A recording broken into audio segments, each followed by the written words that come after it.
In the Canvas Learning Management System, new courses are set up manually from within the dashboard.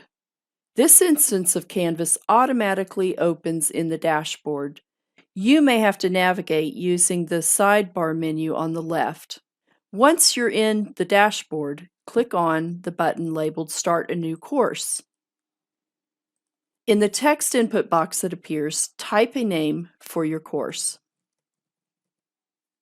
In Canvas, course names are limited to 21 characters, so you may need to use a shortened version. Next, use the drop-down menu to select the appropriate content license. By default, content in Canvas is set to private or copyrighted, but you can change that to make your content available in the public domain or by choosing a Creative Commons license.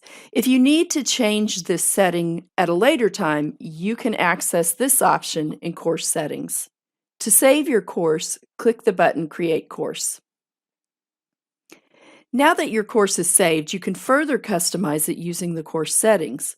Scroll down to locate the link. Many options are available to you within this area. We are just going to look at a few today.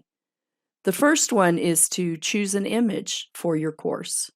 And you can do this by either uploading the image from your files or by dragging and dropping an image that you already have open on your desktop. I have one off to the side here that I'm going to drop and drag in. It's very easy, and you see it automatically appears. You can edit your course name or your course code in this area, and you can also set the time zone for your course. So I set this to Eastern Time Zone. Scrolling a little further down, you can set the start date.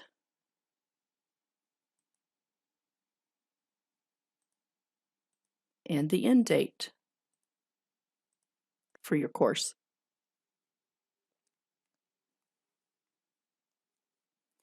Again, if you need to change the content license for your course, this is where you would do so.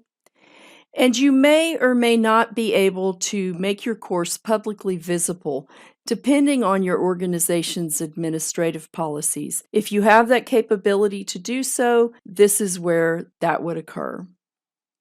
Be sure to scroll down to the bottom and click Update Course Details to save the changes that you've made.